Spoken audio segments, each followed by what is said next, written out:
Yo. Good, cuzzy. What's up, bro? Bro. No show last week, and now I'm doing 2 shows with you this week. I know, bro. And, bro, the people are pumped for the long – I have people that literally are messaging me saying it ruined their entire weekend that we didn't do the Longshots only show last Friday. No, I got some hate mail, too.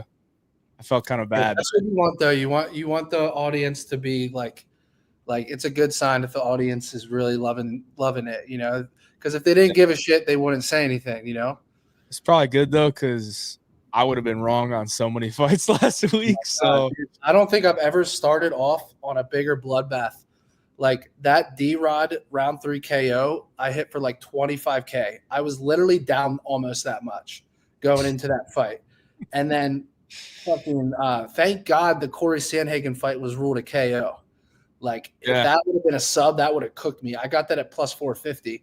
So between that plus 450 KO hit and between the D-Rod round 3 KO, I was like all the way back and some after an absolute bloodbath, bro. Dude, I'm still pissed I didn't bet on DeRitter. I was literally calling DeRitter the entire time in the lead up, and then I was like, Bo Nickel. I just think it's funny how many people were like, that was so obvious. He should have been the favorite. I told you so. I'm like, yeah, motherfuckers, show me the slips, bro. Like, everyone can say that, but like, if you didn't bet it, I don't want to hear shit from you. You know, if you bet it, then you deserve your props. If you bet the KO, you definitely deserve your props. Dude, the KO is what, plus 1,200? I saw like 8-1 or 9-1. Was it that high? I think on some books it was like plus 1,200. Like, come on, man. Yeah. And I was gonna play DeRitter by sub, but I didn't. So I'm happy I didn't, because I would. I know, but like. Yeah, I mean, how many KOs did Ritter have? Because like, he's what 18-2. No, he was 19-2 or something. Like, I think like 13 of his wins were 13. sub. 13. We got Chino going top shelf to start us off here.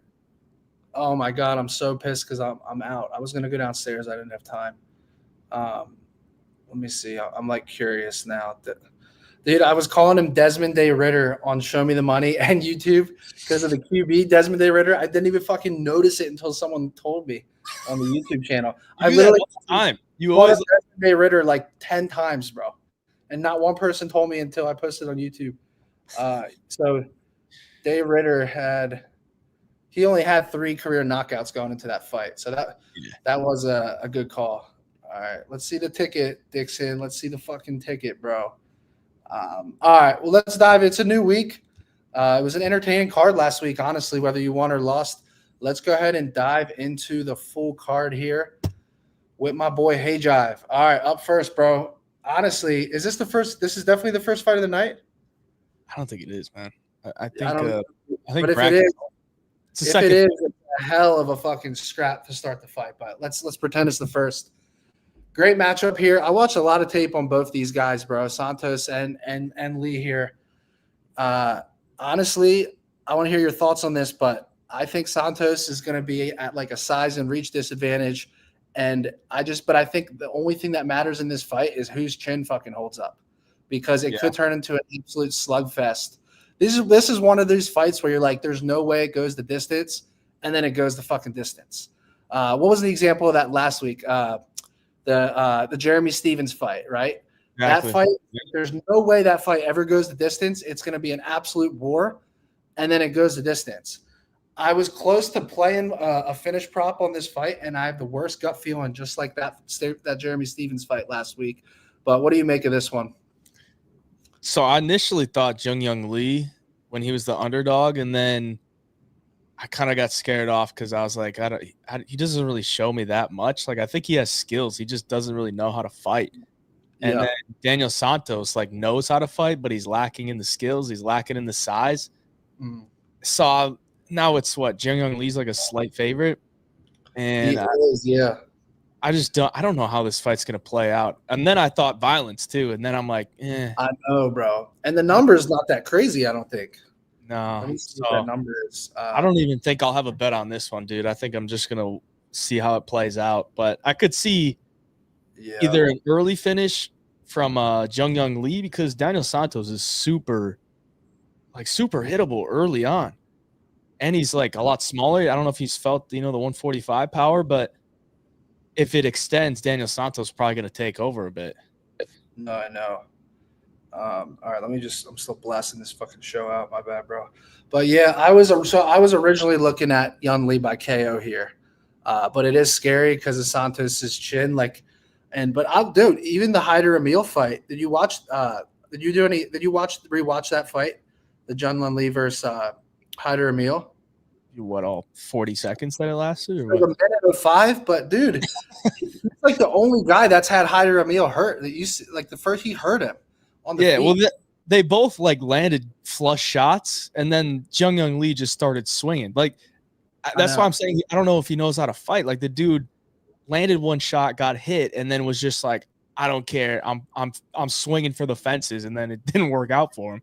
So if he does that here, like Daniel Santos is pretty durable. So if he kind of gasses out, gets into round two, Daniel Santos might take over. I know. I hate this fight. There's a lot of fights on this card I just don't really like to bet on because I just don't really have a good read. But yeah, some people are saying there's going to see a lot of decisions this card. I don't know that I mean, I see that, but like, I think the hardest thing is finding subs on this card. I know we talked about it over text. It's like this was the hardest week. You know me, bro. I love subs. Like, even though 16% of fights end in sub, I fucking mentally I'm like, oh, 30% are gonna end by sub this card. Like, but this card is the one card where I was like, I had to reach to get a sub. I like it, but I don't love it. I don't like any subs on this card either. I'm right there with you, man. We love the sub bet. We love the pain. We live or die by the sub. Dude, last week, you and I have been together for some of the worst submission beats, like over the last couple of years. Last week, I could not remember a card that had more sub bad beats than that. Like the fucking the Dantel Mays fight. Yeah, there was like four of them. One was kind of a reach. The Misha Tate one, she didn't have any opportunities the first 12 minutes of the fight, but then for her to end the fight with a rear naked choke attempt was just sick. All right, before we move on, I just want to see the number here on the fight to go the distance versus not, and then we can make a decision if we lean that way. All right, on Hard Rock, it is. Yeah, I don't think this is the first fight. Dude, minus 160 to not go the distance. It just feels like a fucking trap. Let's move on. We got a light heavyweight bout. Modestas Bukoskus versus Ion Cutelaba. Modestas is a guy that you have to fucking respect, bro. Blows his leg out, goes to other promotion, gets healthy, goes to other promotion, battles his way back with wins, comes back to the UFC, and now is on a nice little run. I think this guy really only loses to like really good competition. Like I think he's honestly a decent fighter. Ion Cutelaba is kind of up and down. Sometimes he looks chinny, sometimes he doesn't. Sometimes he wrestles, sometimes he just gets into slugfest. The guy's all over the place. What do you make of this one? Let me ask you this. What did you bet on Ibo Aslan versus Ion Cutelaba? If you can remember. Yeah, I'm trying to remember right now because I know that one went the distance, right? Or no, the arm triangle. That's right. I think I had a KO prop in that one, so I definitely lost. I think I had Cutelaba KO and he fucking subbed him. Correctly. I'm pretty sure that's what happened. Yeah, I don't know, man. I was shocked to see that you had Bukoskus KO in something. So I don't know, man. Like I think Cutelaba is probably gonna look to grapple here early. Like he could gas. He always gasses a little bit. Yeah, but he's looked okay. It it seems like after the first round on the feet, he kind of turns into like a punching bag a little bit. Yeah. But I just don't really trust Bukoskus that much. Like, I don't know if it's just his early UFC career that is holding me back from him, but I don't know. I can't get behind wins over Martian Prachnio and Rafael Cerqueira. Like those guys are absolute bumps. So I don't think I'm not as low as you are on Prachnio. Like I actually think he's semi underrated, bro. Like he's one dimensional, but like the guy's not bad, bro. Don't forget this guy fucking beat Khalil Roundtree by decision. That was in fucking 2021. I don't remember if that was a robbery or not. He beat William Knight, which is nothing impressive. Devin Clark, again, nothing crazy. But I understand what you're saying. But like, do you really rate Ion Cutelaba like levels above some of these guys? I think Ivan would run through all of Bukoskus' wins, but You I know, don't even know that he would run through what's his name? Who was I just saying? I don't even know that he would run through Prochnio. oh yeah, really he would. Prochnio can't stuff a takedown, bro. So, I mean, I think Cutelaba should be favored, but do I trust him to win the fight? Not really. Yeah. All right. Well, right now, let's take a look at the odds. Cutelaba is -115. Bukoskus -105. I'm going to lock in leg one of the cycle. Hayden's got me a little fucking nervous now, but the bet's already in. I feel good about it still. I just feel like it's a really good buy low spot on Kutelaba's chin, if that makes any sense to you guys. Basically, what I'm getting at is he was chinny for a long time, and then now you see this guy go the distance, get a choke, win by split decision, lose by unanimous decision. But, like, let's not forget, he had a 3-fight skid where he just got destroyed. I mean, a couple of those were subs. I think one was a club and sub. And then Kennedy and Juku, KO'd him. Magomed Ankalaev, obviously, that's the highest level, KO'd him, but that was in round 1. I think, honestly, bro, to be real with you, I'm more or less just high on the momentum of Bukoskus and the resiliency in his career and, like, the confidence right now coming off a round 1 KO. I know the competition you're not thrilled with, but that guy was fucking 11-1. The guy won a ton. It wasn't, at the highest level, but it's still 11-1. I for some reason I believed in Cerquera, but I just can't anymore. That guy's might be one of the worst light heavyweights to ever grace the octagon. Fair. All right. Well, hopefully this cycle doesn't get cooked on the first leg. Holy shit! The Timberwolves are up 13-0. 5 minutes into the game, bro. Honestly, there is nothing like the NBA. It is the worst shit ever to bet on, bro. Thank God for this shit. Honestly, I can't stand. It's just the NBA's on every fucking day, and it's like there's no combat sports. It's like you just get baited into playing it. It's just the worst, bro. Like now they finally hit a 3. All right, moving on. I don't know what to do with this one. 33-year-old Ivan Urslan versus Navajo Sterling. Sterling 6-0 undefeated. This has been the year of fighters losing their zeros. What do you think, bro? I think Sterling should win from range. Like, he's a much better kickboxer than Ivan. Ivan's more of a boxer. And I think he's going to struggle with the range. So I think Sterling probably chips away at him early and then pulls away late. But if Ivan can get some cage push going, some wrestling going, then it could tire out Navajo. I mean, he dealt with Tuco Tokos, who's wrestling okay, but what do you think about Tuco in general? Like, A, his durability, and B, his wrestling? Because, like, I was surprised that fight went the distance. I don't think – I mean, I could see a similar thing here. Like, Urslan's trying to close the range, but he's not really effective with it, and it could maybe go to a decision. But Urslan's just not really a guy that really go to the wrestling. So if it's at range, then I think Sterling's probably going to start to chip away and maybe get like a round 2, round 3 KO. Yeah. No, that makes sense. Comes down to Urslan's game plan, honestly. Yeah. Guys, I've addressed these comments. I thought we were past this because this happened like 4 episodes now. Austin is my fucking dog. That's my boy. I love him. He's a homie. He could not continue the show. For multiple behind-the-scenes reasons. You guys should understand and get that. Trust me, I would love to have him on, but it's just not doable right now. Our paths can cross again in the future. All right, let's move on. I didn't really give you my take on this fight because I don't even have any action on it, bro. I really don't like this fight whatsoever. Moving on. I absolutely love this fight. All right, my bad, Jake. Guys, if you want to check out the homophightcom website, I'm going to put it in the link here. The boys behind the scene put a lot of work into this website. If you're a combat sports fan, you got to go check it out, bro. Go check it out. Tons of articles every single week, betting articles, but mainly just fight news and opinionated articles and pieces. You can go see that out. There's a fight interview with Sterling, so go check that out on the website. Let's move on here to one of my favorite fights and bets of the card, bro. I hope we're aligned here. But Jasmine is taking on Jessica Andrade. I'll tell you one thing. I'm a fan of Andrade as far as like putting on entertainment fights. But I think she's been an absolute cash cow for me as far as bet on the other side.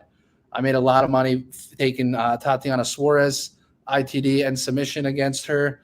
The one fight that I actually got mucked on with her was that the Amanda Lemos fight. I think Amanda Lemos would literally beat Andrade 8 out of 10 times at minimum. Maybe you disagree, but I think that standing arm triangle was like the flukiest shit ever. Yeah, it was a fluke as fuck, dude. That was but great. I think you get value because of shit like that, like later on, like fading her. Since that Amanda Lemos fight, she beats Lauren Murphy, gets choked out by Blanchfield, gets knocked out in round 1 by Jan, gets guillotined in round 2 by Suarez. Then she goes on a 2-fight winning streak against Mackenzie Dern, who just didn't have the striking at that time, and then Marina Rodriguez on a split decision, and then Natalya Silva. I don't know what the stats were in that fight, but I'm pretty sure she got fucking pieced up and outlanded. Now going into this fight, I think she just swings recklessly. Jasmine gets takedowns and does what she wants on the ground with her. That's my 2 cents. She should. I mean, if she doesn't get takedowns here, she might be on the spectrum, because if she stands with her, she's not going to be looking good. Her striking defense is pretty much just eat the shot and walk forward, which kind of works because she's super tough. But she's very tough. Someone told me that's close with her gym that she's been knocking girls down left and right in training. Like whether that's true. Probably not good. It's probably not good, man. It probably is a false sense of confidence, but I just believe in her I believe in her durability and her wrestling, bro. Yeah. Like the one thing that does concern me, did you watch that fucking what's the zombie girl? Did you watch that fight? Do you remember that fight? Yeah. Yeah, bro. I rewatched that yesterday. I'm like, how the hell did she not finish her in rounds 1 and 2? Like, it was literally a referee thing, because I think most refs would have stopped that fight way before round 3. I mean, she beat the brakes off of her on the ground, off of her, and then she finally gets, I think it was a Darce in round 3. I just think she's just way more well-rounded. I think she's going to be more durable, and I think she's going to get this one done on the ground. I'm going to have a big play on Jasmine inside the distance, and I'm going to have a smaller play on the submission is my final answer. But look out for that KO prop. That's why I'm going inside the distance, because you watch some of the tape on her, and even when she has submission opportunities, she kind of prefers beating the shit out of girls on the ground. Go back and watch the tape. She loves the ground and pound. Even when she gets Darces and subs, a lot of times it's because it's just right fucking there, and she's already beat the shit out of the chick. She gets to that side control. She just lands elbows. She's so big, she could just keep everyone there and then land elbows. It's nasty. Yeah, 100%. I think she probably finishes around 2-3, but 2-3. You have to auto play the 2-3 here. Just oh my god, someone texted me Dante's fucking missing all of his threes already. 0-for-2 on his threes, bro. I'm gonna fucking kill somebody. I hate the NBA. All right, final answer. Let's look at those round props. I'm gonna tell you what they pay here in Florida. And I think we just go, if you're gonna play 2-3, I think you don't get cute here. I think you just go 2-3 without the outcome or the method of victory as well. Dude, round 2's plus 650 and round 3's plus 650. They don't even raise the round 3 because she's always getting round 3 finishes. This is the same thing as the D-Rod fight. When I was looking at that fight, I was like, Ponzinibbio literally in those last 5 fights has a round 3 finish and a round 3 loss, and D-Rod had round 3. So I was just like, it was 22-1 on that. It was fucking insane. 22-1 on D-Rod round 3. I got 18-1 on the bookie portal. I got plus 2250 on D-Rod round 3 KO at the Hard Rock. I put 500 on it like a pussy, bro. When do I not put a band on that? I always do. I put 500 on it. It paid like 11.7. It would have been 22 and change if I just put 1,000 on it. I don't know what the fuck's wrong with me. It is what it is. It was still a nice hit. Here's another good call. The OnlyFans fade. Hayden knows a lot about that.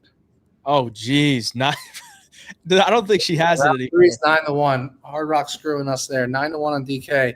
You have to auto play that at 9-1, bro. Auto play that. That's crazy. 9-1 on a women's finish is ugh. Bro. Look at the dude. Just based off the style and the matchup, she's gonna wear her down. She's gonna survive round 1 and then beat her up in 2-3. In her last 4 fights, she has 2 round 3 finishes. Let's look at Andrade. She's been Finished. She usually get sparked in the second round. Yeah. Blanchfield subbed her round 2. Suarez subbed her round 2. But it's almost like Jazz is like a small level below, not a small level, but a level below Tatiana and Blanchfield. So it just makes sense that it takes her to the third. Valentina finished her in round 2. She actually has never been put away in round 3. It's been all round 2s. But if you just do the math and you're like, oh, she's a little bit worse than the girls that are finishing her round 2, it's not a bad play. Yeah. OnlyFans has been hot recently, according to Dixon. Chase Hooper is a fucking OnlyFans, bro. Norma Dumont, Angela Hill. You got to understand, some of these fighters have OnlyFans for their behind-the-scenes fight training, which I think is stupid. Like, you can partner with other platforms to do that. Like, the minute you announce you have an OnlyFans, the stigma behind it is just always going to be sexualized content. So I don't get that. I understand what OnlyFans is trying to do as a brand, but it's like, it's too late for that. It brings more eyes. That's why, attention. I'm starting an OnlyFans. What do they expect? They're going to expect something bad. They're going to check it out. Fair enough. All right. This is a fucking scrap right here. Mike Malot versus the fucking power of Char. This guy's, what was it? Who was the left hook? Was it a left hook? Left hook. That shit was vicious, bro. And Semmelsberger, say what you want about his skill level, but that guy's he's been in some wars and is pretty durable in game, Mike Malot is the deserved favorite. We know about the Neil Magny performance, beating the shit out of this dude, kind of faded late. It's one of those fights that could be a good loss in hindsight down the road for him, right? It could be one of those teachable moments. He might make this fight look easy. Our boy Austin is on Mike Malot round 1-2 sub.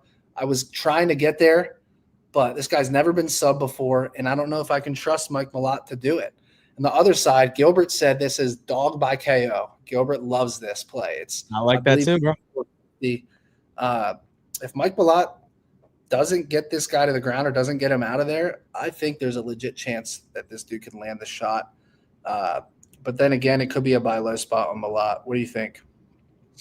I think Mike Malot is a great mixed martial artist, but I don't think he's a fighter, man. I don't think this guy really wants to be in there.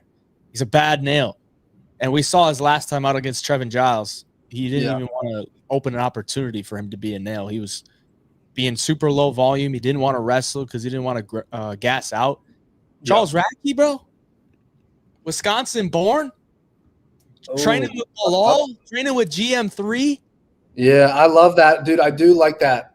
I do like that a lot about him. I think that's where that's one of the big reasons why I can't get to the Malot sub, because again, this is a card where you're like, if you're putting a cycle parlay together, you're literally fucking searching for a sub prop. But I just could not get there on it, bro. The guy's never been subbed, and I'm getting what, plus 400 by sub. I mean, people forget. Magni, who keeps getting subbed. Mike Malot got KO'd by Akeem Dawodu in 2014. Akeem Dawodu is like a point kickboxer.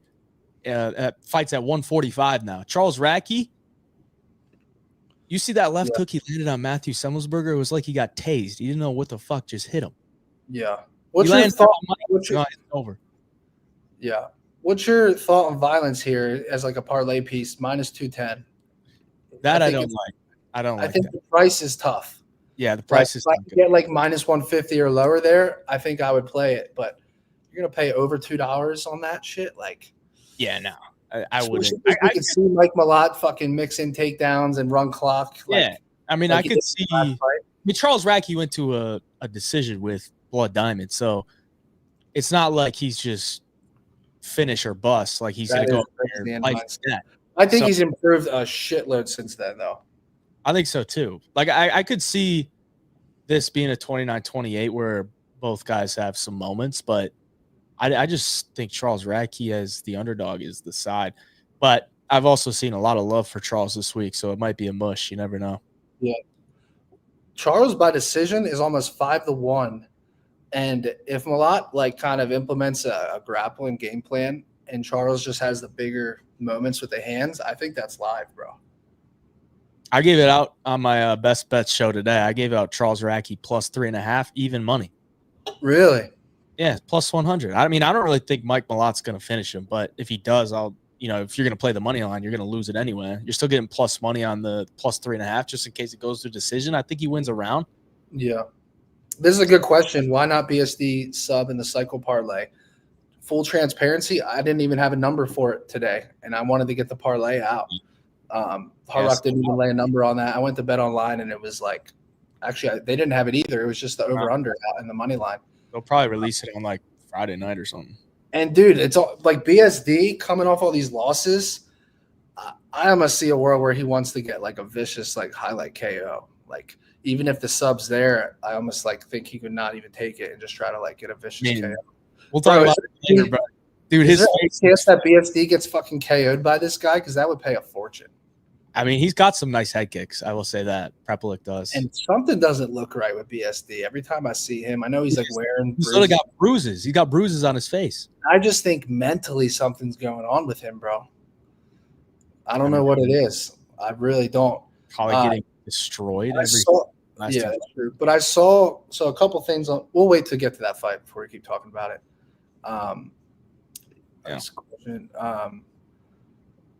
Malot or Radtke? Honestly, I don't think I could sit at the dinner table with Mike Malot too many times. So give me Charles Radtke. Yeah, it's a tough one, bro. The challenge is you're kind of selling high on both guys. Like, even though Malot won his last fight, it was a fucking shit fight by decision against somewhat of a chinny guy. And then the problem with Chuck Buffalo is like he's coming off a perfect performance. So you're kind of not getting like, think of it this way, bro. If he's coming off of that Carlos Prates knockout going into this fight, he's probably plus 250 here at least. Maybe plus 275, 300. But he's coming off of an elite fucking highlight knockout in round one. And now there's a little bit of hype behind him. So I do think from a pure value standpoint, I do think Malot is the side. But it doesn't mean it's the right side. It just means, right. And, if you locked in Charles Radtke early in the week, you got some CLV at this point, so it's probably dead. Mm-hmm.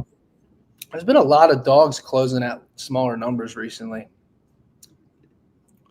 Hey, no bullshit, bro. Gilbert, when we filmed the podcast Tuesday, was plus 400. We filmed that and put the clip out, and he's already dropping now. I knew I should have left it in. But I'm gonna hope that it moves back the other direction, like going into that Saturday or going in next week, going into the fight. All the parlay monsters will parlay Michael Morales. Yeah, we'll see. All right, we'll move on to this one. My final answer is I kind of like what's fight to end by knockout plus 120. I kind of like that, but I don't know. All right, moving on. A matchup of the 35-year-olds. This one is as simple of a breakdown as it gets for me. It's either Marc-Andre Barrios by like late finish or decision, or Bruno Silva in round one by KO, in my opinion. Yeah. Like, if you want to beat Marc-Andre here, you can either put his lights out early like fucking Joe Pyfer did, walking him down, and bang, that was it. Bruno Silva, at the end of the day, we don't know what we're going to get from this guy. We're going to get the Bruno Silva that got chinned by GM3, or we're going to get the Bruno Silva that went the distance with Poetan. Like, you just really don't know anymore. You feel like the guy's just fighting the fight. If you remember, I hit the cycle parlay, fading him, taking the other side by decision. I forget who that was. Yeah, Nardiev. Yeah, Nardiev by decision. So I got love for Bruno because he could have got finished late, and he hung in there like the fucking warrior he is and won me my 100 bands. So, Bruno, I fuck with you for that, but I don't know if I can back you here. What do you think, bro? I mean, I got to see weigh-ins for this one. Bruno Silva, if he looks like he did against Nardiev, he just looks so disinterested. And you could tell in his body, like he looks so soft. But then you go back and watch him versus Tavares, like you can see his muscles. He doesn't got the love handles on, and he came to fight. So at this point, I got to see what Bruno Silva looks like at weigh-ins. If he looks sharp, he could definitely chin Barrio because he does have some hammers, and Barrio is just super hittable. And he's made his career off of being hittable and then battling back and tiring guys out with his cardio. But if you get knocked out in the first, like, you can't make it to the second and third to tire guys out. So I'm kind of with you. I think it's Barrio by decision or Bruno by KO, but I could also maybe see a little different game plan from Barrio. Maybe be like after all the knockouts, the 2 knockouts he's coming off of, maybe he looks to do some cage push. Maybe he looks to get a little grappling going where Bruno's been sub many times. Yeah. So, Barrio by sub. I won't be surprised if he comes out and grapples in the first minute. Like, if you can just, even if you're not even looking for a sub, bro, just like get this guy. Yeah. Oh, yeah. I mean, if he need to tire him out, you don't want him swinging for your chin in the first round. If he grapples in the first round, Bruno Silva's probably going to be tired. So it'd be a good game plan for Marc-Andre. You know, this is like one where I'm like, who can I buy low on? But like, they're both just so low. I don't even know whose stock is lower at this point. I think it's Bruno's. I think people are so low on Bruno just because Marc-Andre, it's like you can't fault the guy for getting starched by Joe Pyfer. Like, that dude hits like a fucking truck. Bruno Silva, it's like a series of performances at this point where he's just not himself anymore. But this is the one fight where it's like it's a golden opportunity for Bruno. Even if he doesn't look good at the weigh-ins, even if he's not in shape, he can still chin Marc-Andre. Like, even if he's not himself, like, he still has that ability in him. So that's what has me overthinking this fight a little bit, to be honest. Barrio by sub plus 1,400. Is that the long shot show will be tomorrow night, boys, Friday, 8 p.m. Eastern. There's also another comment I want to address here because I'm not sure the answer. Did we skip this fight? We might have missed it. If we did, we'll come back to it. I'll let you know. It's the next one, I think, in the slides. Okay, perfect. Marc-Andre got KO'd because he brawled. Bruno Silva's washed. Gun to my head, go Mark. You're a degenerate if you lay money on the fight.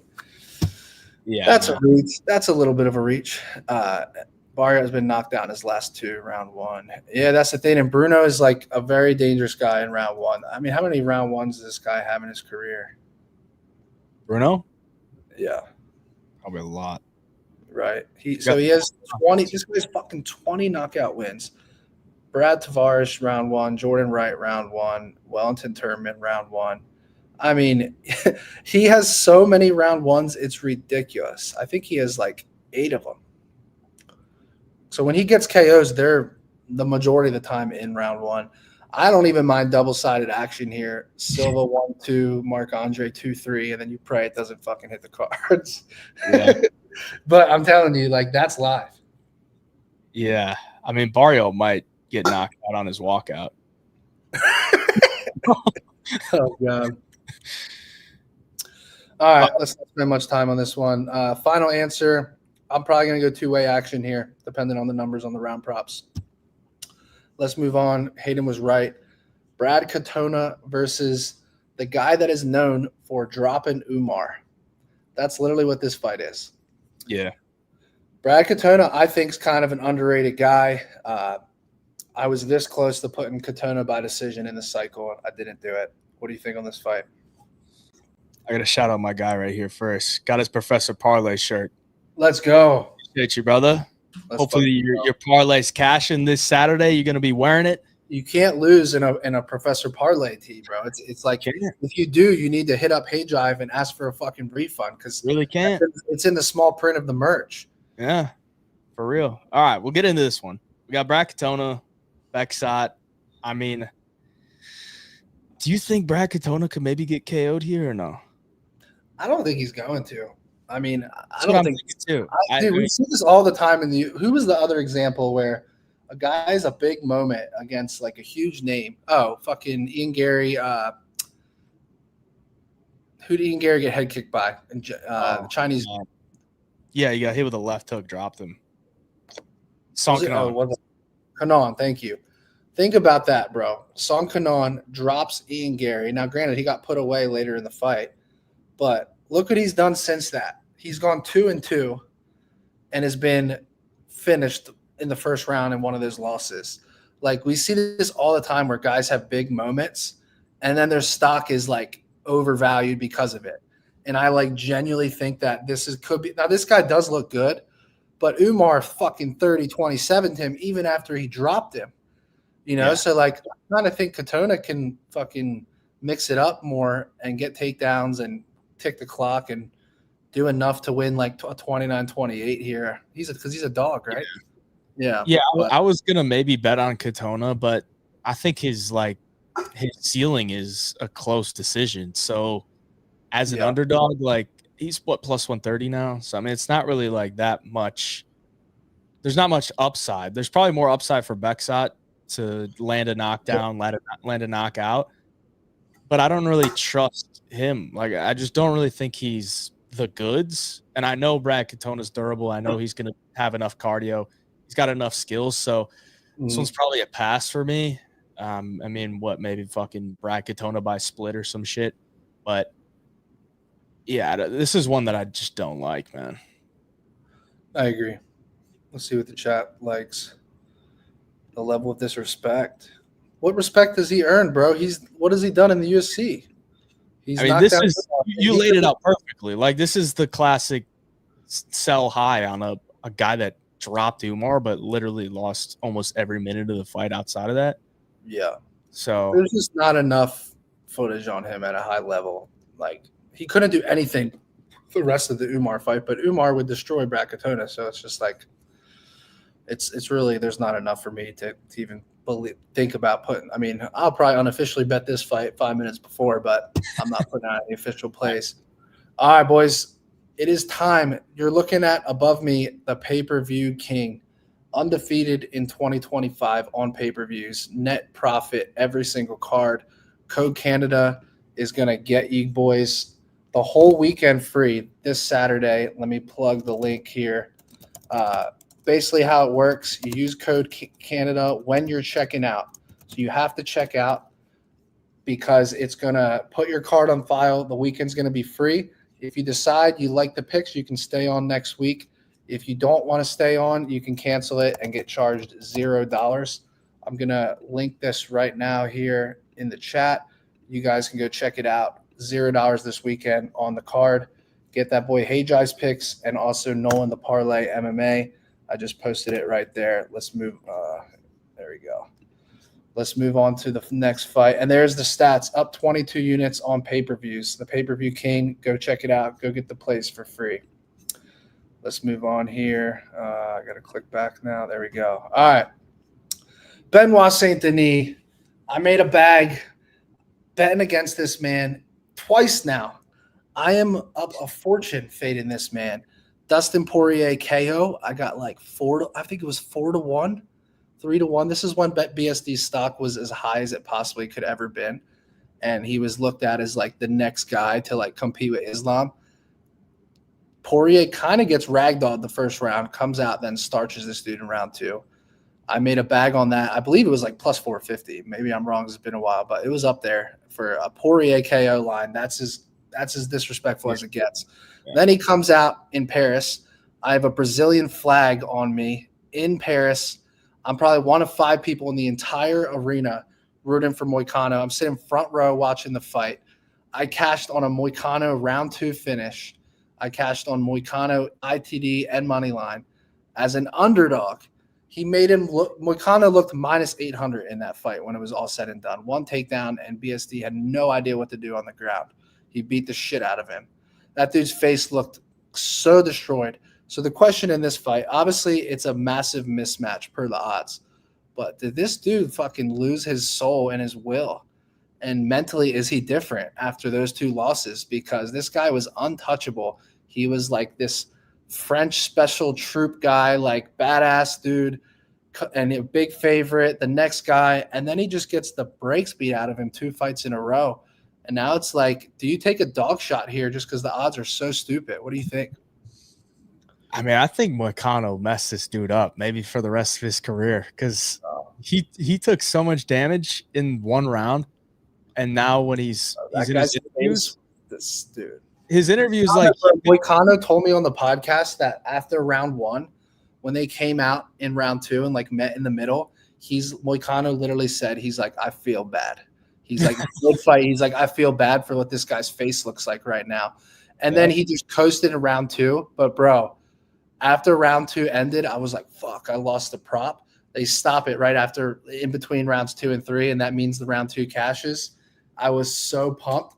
The craziest thing is I had a 3-leg round 2 parlay and hit the first leg. The second leg was who's our Brazilian boy that fought the French. Yeah, who was it? Brito, yeah, Joe Anderson Brito. I had round 2 as the second leg and Moicano round 2 as the third leg. So I hit legs 1 and 3. And then in hindsight, I was like, it would have been like 125, something ridiculous. It was a 6-figure parlay. And if Brito would have finished that choke in round 2, I would have hit it. But not only would I hit it, I would have thought I would have lost it on the last leg. And then the doctors stopped it. It would have been just so fucking insane. But anyways, that's how it goes. What do you think on this one? Have you watched any tape on Kyle? What are your thoughts on this guy? Yeah, I have watched some tape. His competition after he got cut from the UFC is pretty bad. Yeah. Except, right when he got cut, it was okay. And then his last 3 fights, which are all round 1 knockouts, were pretty bad. But I mean, he kind of moves like Drew Dober, but he doesn't have the power in the left hand of Drew Dober, but he has some nice kicks. He's going to whip body kicks, head kicks from both legs. He's a southpaw guy, and he's got a nice little left hand, but this pretty much just comes down to BSD grappling. I think BSD is just going to be able to take him down and sub him. So if BSD has any type of brain, take this dude down because he doesn't want to, strike with anybody. That's why everyone's telling me to take the sub, but I don't even know what the number is. I don't see it anywhere, and I'm like, what is the number? What is the number even going to be? It's going to be maybe plus 150, maybe minus. Oh, it'll probably be around even, maybe minus one. It depends how they price the KO compared to the sub, though. I mean, if the sub is anything plus, I'm playing it. Interesting. It just seems way too easy for BSD. Moicano, just so you guys know, Moicano had that collarbone issue 3 weeks before the fight. I fucking saw it in person. It was gross. I remember that. I was fucking scared. It looked worse than it was as far as how it felt for him. He didn't even get surgery. He just said, fuck it. It looks terrible, dude. Even 2 months after the fight, it still looked terrible. Everyone's saying BSD round 1, BSD sub, BSD's beating him up.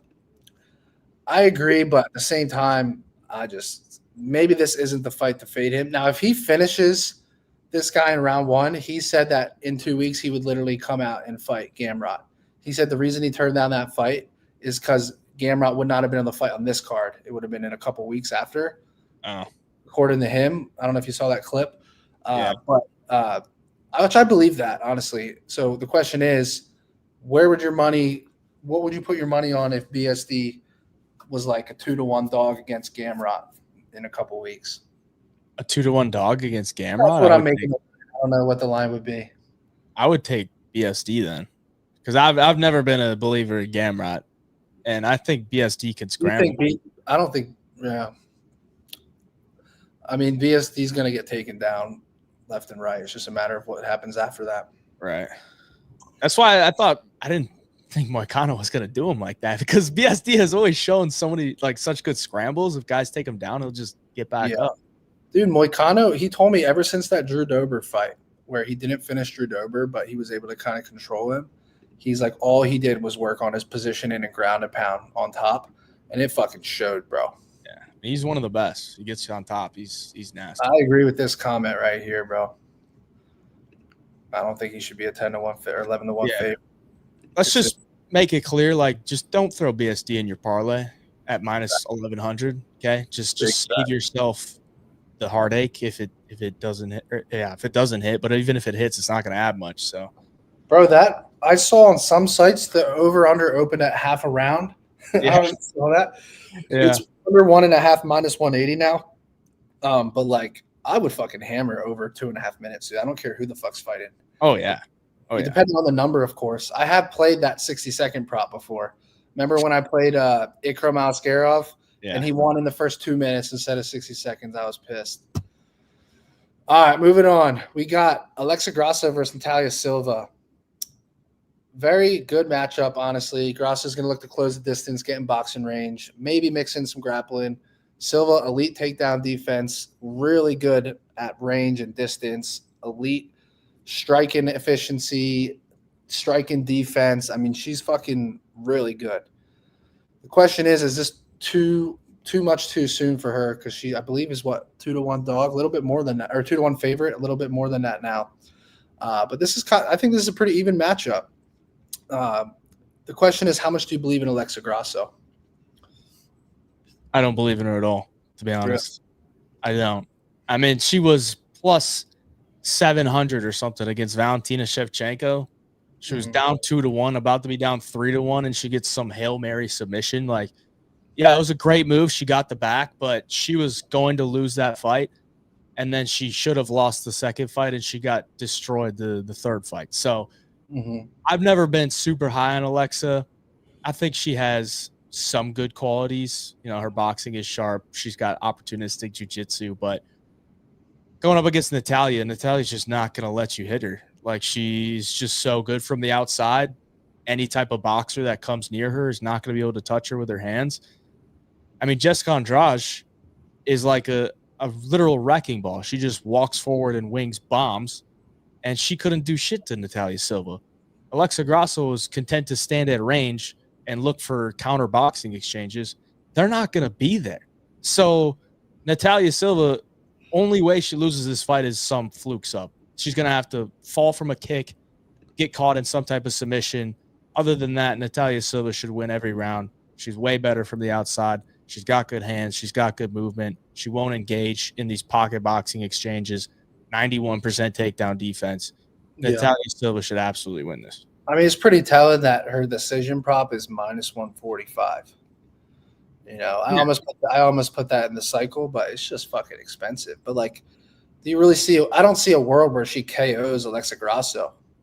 You know, because she just don't sit down on her shots that much, and Grasso is as tough as they come for this division. Like, she's good. She's game to fucking scrap. And it, like, her Silva's takedown defense is elite, but the question is, like, do you really believe it's as good as the number is based on the competition? Oh, yes. Absolutely, bro. She's fought Jasmine Jasdavicius. She's fought Teresa Bleda. Those are two really good wrestlers. No, that's a good point. Like, let's take a look. So her takedown defense, she only got taken down once 2 fights ago. The Jasmine fight, she got 2 takedowns. She didn't get taken down at all. That's pretty impressive. And then outstruck her 96-31.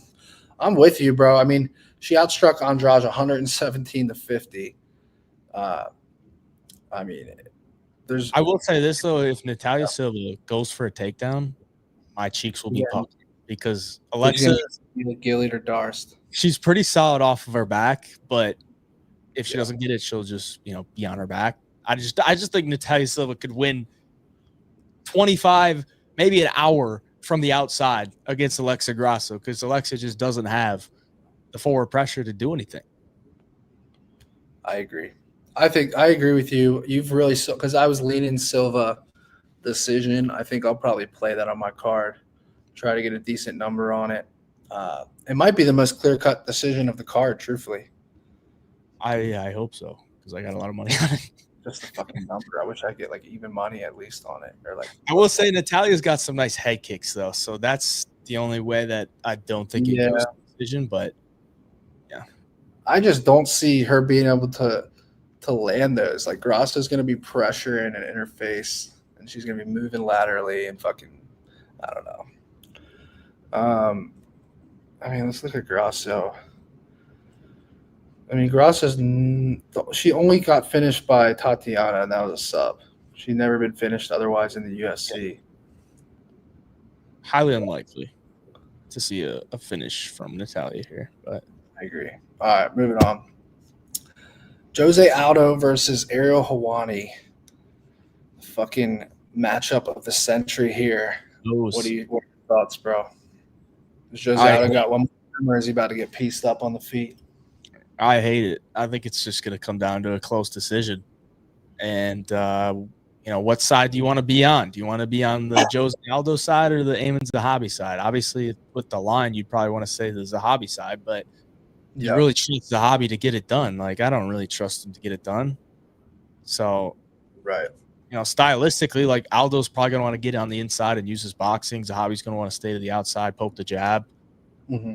But if he's on the I'll tell you what, if you can get a good number on a Zahabi split decision, I would fucking play that. I swear to God, I think he wins split decision in Canada. And it's another like repeat. It's going to be a different style than the Bautista fight, but it's going to be the same outcome where it's like people are bitching. It's a close fight, and they give it to Zahabi in Montreal. I'm telling you, that's how I see the fight going. But Zahabi split is plus 900. What book is that? Bet online. Well, it's just a decision, like 250 or something. Yeah, 225. 9-1. That's fucking nasty. All right, not a lot more to talk through on that one. Is there any chance of a finish here? And if so, which side would you? I was actually thinking maybe Zahabi KO, just because the number's at plus 800. When's the last time Aldo's been KO'd? It was like Shoulder Yan, but that was round 5. Like, I don't think he's gonna get it, but no. I mean, Zahabi does have some really nice counters, and if Aldo is 2020. If Aldo's trying to, put the pressure on, maybe he gets hit with like a big counter. Yeah. So, I don't know. Aldo gets outstruck, honestly. Like, even Cheeto Vera fucking outstruck him. It's like Zahabi should be able to outvolume him. It's just he can't lose big moments. That's the key. Yeah, exactly. Exactly. But Aldo literally, outstruck by Volkanovski, Marlon Moraes, Peter Yan 194-83, Merab 57-38. Like, the guy gets outstruck. He's become more low volume as his career's progressed. I mean, he takes no risks, man. Like, he's getting hundreds of thousands of dollars just to show up. So, like, why take a risk? Yeah, like, it's kind of both guys are semi-low volume. I mean, Zahabi lands 4.06 strikes a minute. Aldo's 3.72. I'm telling you, split decision written all over this, in my opinion. Zahabi's getting 50 and 50, man, probably. So he's got a lot more to fight for.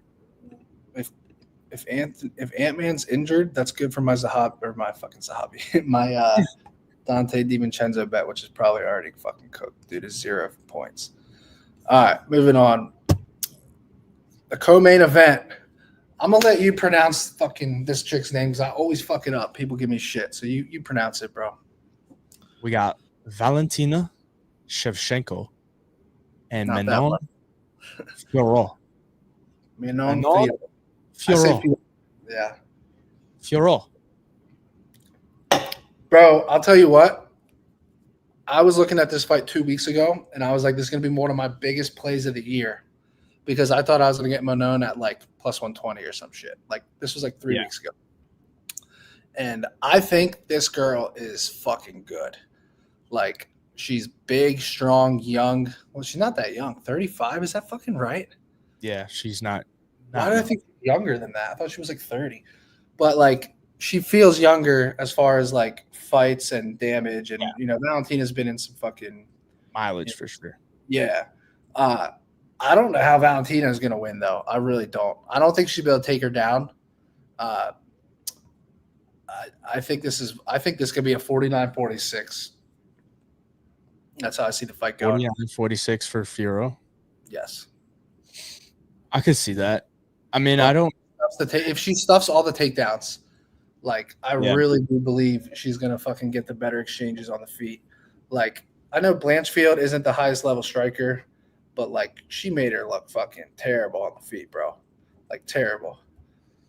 Yeah, that's the biggest thing here is the takedown defense because Valentina has taken down every opponent for the last 7 years. Her total on like DFS apps is 2 takedowns, and I like the under. I think she's gonna get 1 the whole fight. The one thing I'll say is she can mix the strike. She can use the striking to then mix in like a surprise takedown better than Blanchfield. Whereas, like, I think Blanchfield maybe is a better grappler, but like Valentina can like use the striking to then get her grappling going. Right. So like that's the only way. I think Furo's takedown defense is a little bit overrated though, just because like what grapplers has she faced? Like just Aaron Blanchfield. Tabitha Ricci, Ira Bueno Silva. They're solid grapplers. Bueno Silva has no takedowns. She has jiu-jitsu, you're right. Jiu-jitsu. Tabitha Ricci's a strawweight too, who was literally like 6 inches shorter. So I mean, she really hasn't faced that many grapplers. But Tabitha Ricci averages 2.7 takedowns a fight. Like you can't discount that. Against who though? Like, she's not taking down girls with like good takedowns. She took Angela Hill down 3 times. She took Jillian Robertson down 3 times. You can't discount Tabitha Ricci's takedowns. Like I can't. It was also Tabitha Ricci's UFC debut up a weight class. Like there was no chance in hell Tabitha Ricci's getting a takedown on Furo. Yeah, no chance. So that's why she got TKO'd. So the takedown defense is a little bit overrated. I mean, on film it looks good, but we also like you see how big and strong this girl looks. Yeah, so like I believe it. She looks huge. I mean, if there's anybody that could take her down, it's Valentina because she uses a lot of different like styles of the takedowns, whether it's a trip, it's a double leg, single leg, up against the cage, body lock, stuff like that. So I think there's possibilities for Valentina to get takedowns here.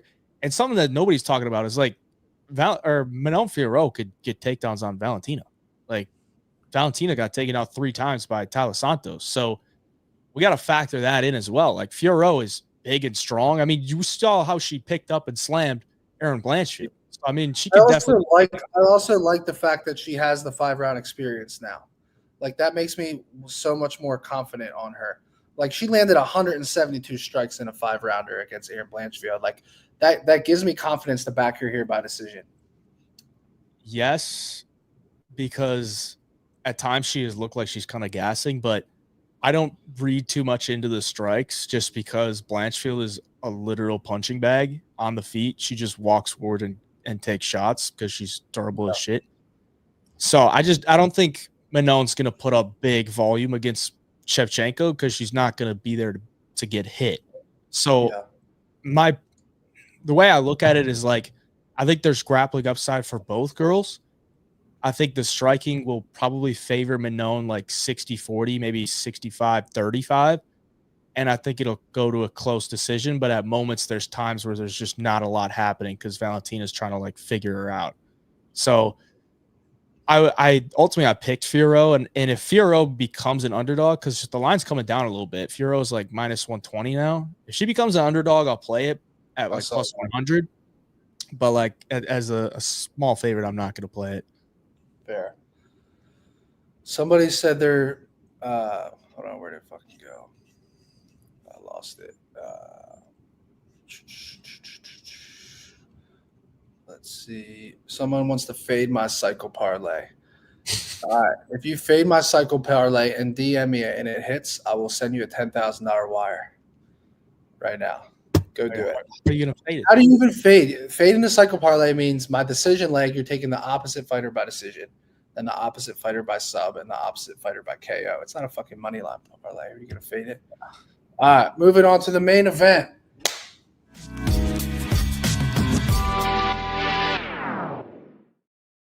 Jack Maddalena versus Bilal Muhammad. The floor is yours, brother. I know you're very strong opinion. You have a much stronger opinion on this fight than I do. I like a few different angles on this fight, but I'm gonna give you the floor here. All right.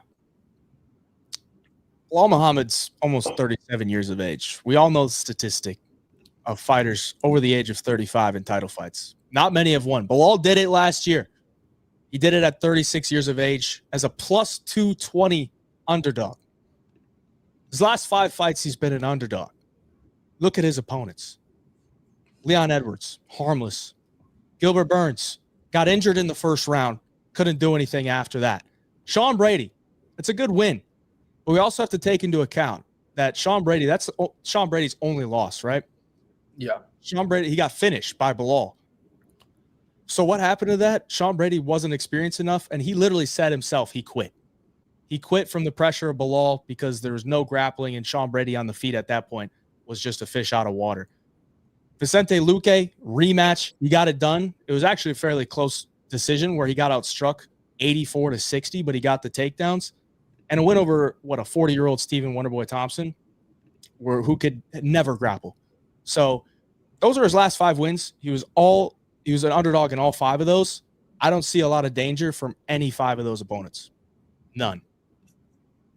Jack Della Maddalena, by far the most dangerous opponent he has ever faced. 1.6 knockdowns landed per 15 minutes. Scrambles like a bitch. Refuses to fuck off. If he gets taken down by Bilal, which I do see happening, I think Bilal will get the takedowns. But he trains with Craig Jones. Every fight that he's been taken down in, he's found a way out of it. Gilbert Burns took him down 7 times. What did Gilbert do to him on the ground? Nothing. He did nothing. Gilbert Burns has some of the best jiu-jitsu welterweight has ever seen. Bilal he had his back and was threatening the neck, but didn't get anything. They didn't get it. Yep.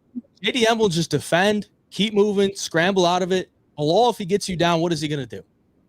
He doesn't land ground and pound. He doesn't have submissions. So what is he going to do if he gets him to the ground? Probably nothing. Jack's going to get back up to his feet, and then it's going to be pushing forward, looking for damage. We need a guy that comes in here and looks for damage to beat Bilal, and that's exactly who JDM is. He's 8 years younger, the most dangerous fighter that Bilal has ever faced. This is the time where you can fade Bilal and feel good about it because Bilal is a favorite. Yeah. The books have never believed in this guy. JDM's been a favorite in every single fight. Yeah, I will say the books are now you're dead on when you say the books are finally the books are semi over respecting him now as a favorite, whereas it feels like it's making up for all the disrespect that he's been the last 4 or 5 fights. Some of these fights he could not have been a dog. Let's think about this too. Where's the finishing upside in this fight? It's Jack Della Maddalena. It's all on Jack Della Maddalena's side. He could knock him out. Some might not want to admit it, but he could submit him if need be. Mm-hmm. He submitted Craig Jones, apparently. I know. Bilal Muhammad, what's Bilal Muhammad's path to victory? Get takedowns and win a decision? Is it going to be 50-45? I doubt it. Is it going to be 49-46? I doubt it. I think it's, at best for Bilal Muhammad, a 48-47 type of decision victory. Mm-hmm. Jack Della could go in there and finish him, or he could win a decision. If we're judging fights based off of damage, who's going to do more damage throughout this fight? It's Jack Della Maddalena. Right. The one thing I will say is I know, Bilal, obviously, the majority of his wins, almost all of them, are decisions. The one thing I will say is for a guy's style that is pure pressure and cardio, I do see a world where he's able to get finishes more often now later in fights. If he's able to pressure Jack and, the same way he did with Sean Brady and damage him with he didn't knock Sean Brady down, right? It was just accumulation and volume, and the ref stopped it. I do feel that that's live rounds 3 through 5 here, as crazy as that sounds. And I'm saying based on the betting odds, bro, it's 40-1, 50-1, 60-1. These rounds 3, 4, 5 KO props are fucking asinine, bro. At that number, Jack could fucking injure himself. 50-1 round 4 KO or round 5 KO. There's so many scenarios that could happen. A bad stoppage, a TKO on the feet, an injury. Those numbers are absolutely insane for a guy that's going to try to drain your gas tank and pressure you. So all I'm saying is the sprinkle could be worth it. I'm not going to sell Hayden on that because he's not going to bite. But and he even tweeted earlier today. He said he's going to sell me on wow finish prop. He's right. Here's what I'll say. I want to get your opinion on this. My favorite bet on this fight is fight to not go the distance at plus 135. You might not like it because you think the only upside is on Jack's side, which if that's the case, you just play the double chance, which I need to see what that is. I imagine it's plus 250 or something. If you take Jack inside the distance, let me see what that number is. But I do love the plus money here. I'm going to tell you why. Because whoever fought Jack, he came in with a perfect game plan, but it was side-to-side movement, kicks, leg kicks, etc. Whereas Bilal's just going to be in your face, pressuring. So it gives you the ability for him to get KO'd or sub, and it gives you the ability to drain your opponent's gas tank and damage him with an accumulation of volume. So I do think this fight doesn't go the distance. Even if you think this fight doesn't go the distance 5 out of 10 times, You play that all day at plus 135. I think that's a fucking no-brainer. And I think that the fact that this Bilal has almost every win in his UFC career by decision, or 90% of them, 85%, whatever it is, I think you're just getting such a good number on that violence bet because he's the favorite and he always wins by decision. So you're just getting a beautiful number. But this is a 5-rounder, and I think it's not like it's a car crash, but it's like one guy just pressuring the other guy and the other guy having big power and finishing upside. And I just love that fight too. I love violence in that scenario over a 25-minute fight. Let's see what that number is. Jack to win by finish, plus 275. Fight to not go the distance, plus 135. I don't think you think Bilal's going to come out and pressure him? I mean, how else do you see it going? That's literally all he does. You think he has a different game plan for this one? Yeah, because if you watch back, similar to Gilbert's. Yeah, if you watch back the second Luque fight, he kind of fought like Gilbert did, where he's like kind of skirting around the outside, like looking for his entries and not really trying to exchange much, and then looking for takedowns. Do you believe that all about him saying, "Oh, I'm just going to box the entire fight," or you just think it's all bullshit? Yeah, no, I don't think that's going to happen. I actually think Bilal's going to be super conservative and could be his demise, because if you want to play out the back foot against JDM, he's going to pick you apart. Yeah. Fair enough. Interesting. Chat, what do you guys like in this fight? Hayden, are there any other props you like that stick out to you? Do you really believe JDM sub is live? Do you like him early in the fight? Do you like him late in the fight? Or do you just prefer the money line? I like the money line just because I think he could win a decision as well. But yeah. I think the finish comes probably 3-4-5, but most likely like 3-4, somewhere around there. Just from because would you just play the round prop in that scenario because of the sub? Yeah, because it's not much different, I don't think. So you get JDM round 3, 16-1, round 4, 20-1, round 5, 30-1. I don't hate two-way action on the 3-4-5 on both sides, bro. I think both guys are like gonna be like focus on their reads early, not gonna fucking overcommit, kind of work their way into this fight. I was watching Bilal versus Randy Brown, bro, because like that's one of their common opponents outside of Gilbert. And dude, his striking action, that was back fucking, what was that, 20? Randy Brown. The Bilal fight? Bilal against Randy Brown? Yeah, that was a long time, bro. He's so active. I'm like having to scroll. That was 2017. Yeah. He kicked the shit out of Randy's leg. He landed like 20 leg kicks in the first round. Like, it was ridiculous. I think you might be onto something that he's not going to pressure as much as he normally does. Maybe it's a lot of leg kicks to that lead leg and then, entries in the takedowns. Actually, I think he's going to do what he did to Luque, is skirt around the outside, kind of like what Ian Gary did to Prates, is like hit and run, but he's going to throw a lot of kicks to the body, a lot of kicks to the head to try to soften up the hands a little bit. But I don't know if he has the weapons to do that, man. Like, he's not Ian Gary. Right. So interesting. My last time fading below. Hey. Yeah. All right. Well, what's your favorite play of the card? Do you have any parlays cooked up you want to share with the chat here? What are your thoughts? So my favorite play, honestly, is JDM money line. It's money line. But I also love the Charles Radke plus 3.5. I like a Jasmine Natalya Silva parlay, just super easy. Just money line.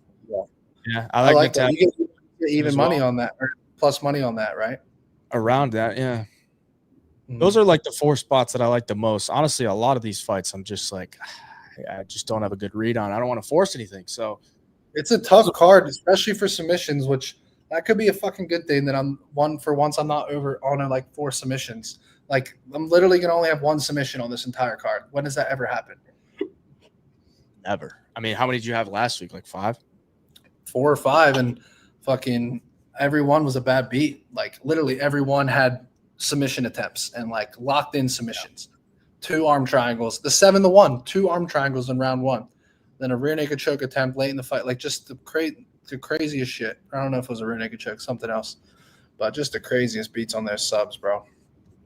I like the BSD sub as well. Yeah, but I don't know what the number is. Yeah. Depends on the number. What number does it need to be for it to be playable for you? If it's like minus 120 or better, I'll play it.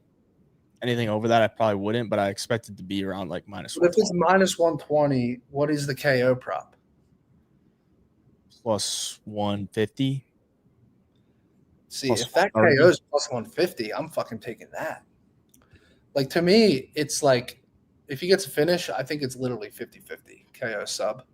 Like, I don't see an edge to one side. Maybe it's take him down ground and pound type of thing, maybe. Yeah, or a knockout on the feet if this guy's really not high level. Like, or the kicks he throws, they're fucking vicious. Like the body kicks and leg kicks. Like, yeah. I don't know. I just think that it's hard to price those two props. I think that's why these books like haven't even fucking dropped it. Let's see if it's on Bet Online now yet. But I haven't seen it anywhere, bro. Yeah. Like, I would have looked at that sub for the cycle, but I'm not waiting for fucking Friday night or Saturday for this shit to drop. All these people waiting on the cycle. I was like, I'm not waiting for a fucking prayer. At that point, you're probably just better off taking the under 1.5 because. Yeah, and that's minus 170. Minus 160 now. Okay. Still not up on past the round and a half, like something's probably gone wrong for BSD. Yeah, it's still not up on Bet Online, so I don't know. I guess it'll probably be up tomorrow. We'll see.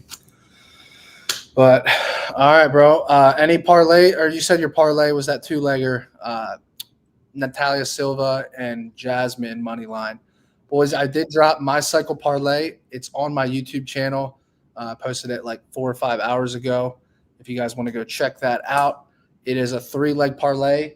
I actually like this one a lot because so the cycles that I've hit, the Khamzat Chimaev sub cycle, that one was like 42-1 Hayden, I think, because it was like 2,500 to win 100 or something. It was like 40-1. Yeah. And then the second cycle I hit was like in the mid-20s. This is right in the middle of both. Like, I've been taking shots on cycles where they're like 60, 80, 90-1. This one is like a modest 35-1, boys.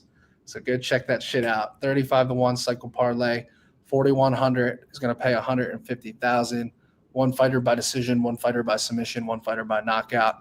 It is up and live on the YouTube channel. Go check that out right now after we end here. And good luck to all of you guys this weekend on your bets. Go check out Homa Fight Picks Winnable. I'm going to post that in the chat one last time. If you guys subscribe with the code Canada, you're going to get Hayjive's Picks, the pay-per-view king, for free right now. You guys go to the site, type in code Canada, put your card in. It's $0 at checkout. If you decide to stay on the following week, it's, what is it, Hayden, 20-some bucks, whatever the number is. $24.99. Yeah. $24.99 if you want to stay on after that. But there is zero risk if you sign up for his picks. You get this Saturday's card completely free. And then if you don't want to stay on next week, you literally just hit cancel and you pay $0. Good luck to all you guys this weekend. We'll see you guys at the cash counter Saturday night.